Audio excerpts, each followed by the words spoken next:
नमस्कार दोस्तों, आप देख रहे हैं पुलिस डायरी। आज की जो बांग्लादेश की स्थिति है दोस्तों, बहुत ही भयावह है।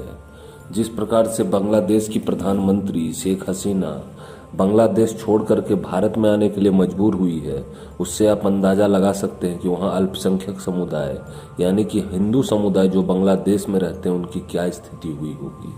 यह निश्चित ही एक विचार करने योग्य प्रश्न है जिस पे भारत सरकार को विचार करना चाहिए।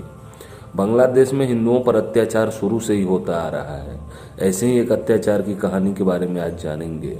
2022 में 66 हिंदू महिलाओं का रेप और 154 की हत्या, 333 को बीफ खाने के लिए किया गया था दोस्तों मजबूर। पिछले कई सालों की तरह पड़ोसी देश बांग्लादेश में अल्पसंख्यक हिंदू समुदाय पर हमले का सिलसिला साल 2022 में भी जारी रहा था दोस्तों। पिछले एक साल में हिंदू समुदाय पर अमानवीय अत्याचार का स्तर सारी हदें पार कर गया। पिछले कुछ वर्षों में बांग्लादेश में हिंदू समुदाय के खिलाफ बलात्कार, हत्या, हिंदू धार्मिक संस्थानों पर हमले, जमीन हड़पना, जबरन मतांतरण, मूर्ति तोड़ देना एक सामान्य घटना बन गई थी। 2022 में बांग्लादेश में इस्लामवादियों द्वारा 154 हिंदू लोगों की हत्या कर दी गई थी, जो कि एक ऑफिशियल डाटा है। न जाने कितने ऐसी हत्याएं हुई होंगी जिसका कोई रिकॉर्ड नहीं होगा। और 424 हिंदू लोगों को इस्लामिक बदमाशों द्वारा मारने का प्रयास किया गया था।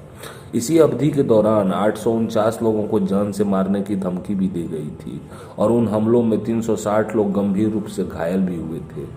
इनमें से 62 लोग अब भी लापता है। 2022 में बांग्लादेश में 39 हिंदू महिलाओं के साथ बलात्कार किया गया और 27 हिंदू महिलाओं के साथ सामूहिक रूप से गैंग रेप बलात्कार किया गया दोस्तों।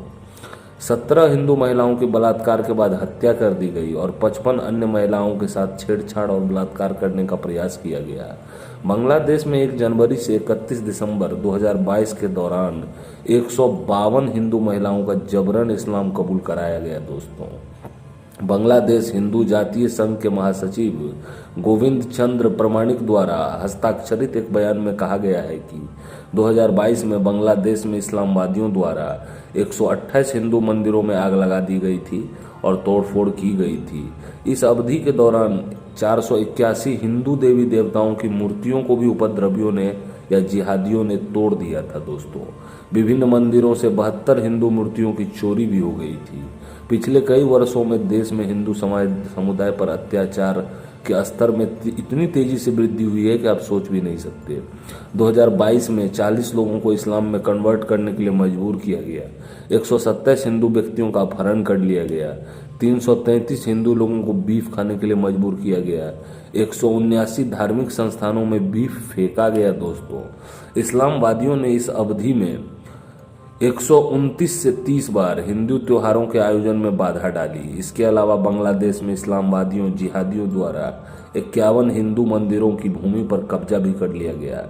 इस्लामवादी बदमाशों ने 319 मंदिरों को लूटा था।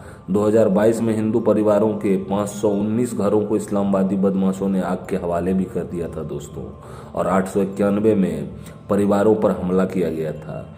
हिंदू परिवारों की 8,990 एकड़ लगभग जमीन पर इस्लामवादियों ने कब्जा कर लिया है, हड़प लिया है, जिसका केस चल रहा है लेकिन कोई भी नतीजा या न्याय अभी तक नहीं मिला है।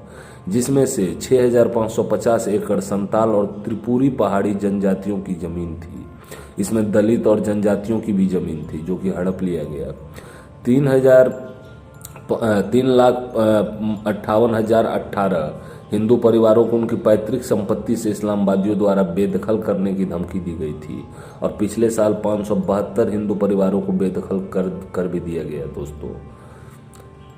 15,115 हिंदू परिवारों को इस्लामवादियों द्वारा बांग्लादेश छोड़ने की धमकी दी गई और 445 हिंदू परिवारों को देश छोड़ने के लिए मजबूर किया गया। कुल 1,96,000 हिंदू परिवारों ने सूचित किया है कि उन्हें इस्लामवादी जिहादियों द्वारा मुसलमानों द्वारा धमकी दी जा रही है, लगातार दी जा रही है और वे अपने स्थान पर असुरक्षित महसूस कर रहे हैं। इसके अलावा अक्टूबर 2022 में इस्लामवादियों द्वारा दुर्गा पूजा के उत्सव पर 35 हमले किए गए। 91 दुर्गा मूर्तियों को बांग्लादेश में कट्टरपंथियों मुसलमानों द्वारा तोड़ दिया गया। पड़ोसी देश में दशकों से हिंदू समुदाय के खिलाफ उत्पीड़न जारी है दोस्तों, जिसके परिणामस्वरूप बांग्लादेश में हिंदू आबादी तेजी से घट गई है। 1971 में 22% से घटकर 2022 में हिंदू आबादी 7.9% मात्र रह गई है। लेकिन अभी भी बांग्लादेश में हिंदू समुदाय द्वारा सामना की जाने वाली कठोर चुनौतियों का दस्तावेजीकरण करने के लिए कोई यूरोपीय प्रचार मीडिया नहीं गई है, कोई विदेशी मीडिया वहां नहीं गई है दोस्तों। गौरतलब है कि 2021 में भी 46 हिंदू महिलाओं के साथ बलात्कार किया गया था और 411 से अधिक हिंदू महिलाओं के साथ छेड़छाड़ की गई। 32 हिंदू लोगों को कट्टरपंथियों द्वारा गोमांस खिलाने के लिए मजबूर किया गया और उसी वर्ष 252 हिंदुओं को मार दिया गया था दोस्तों। तो अब आप सोच सकते हैं 2024 में जब शेख हसीना जो वहाँ की प्रधानमंत्री है वो बांग्लादेश छोड़ करके भारत भाग गई है अपनी जान बचाने के लिए, ऐसे में वहाँ के अल्पसंख्यक हिंदुओं की क्या स्थिति हो रही होगी और आने वाले समय में कितनी भयावह होगी, निश्चित रूप से विचारणीय है। आप अपना पक्ष निश्चित रूप से कमेंट बॉक्स में डालें दोस्तों। धन्यवाद।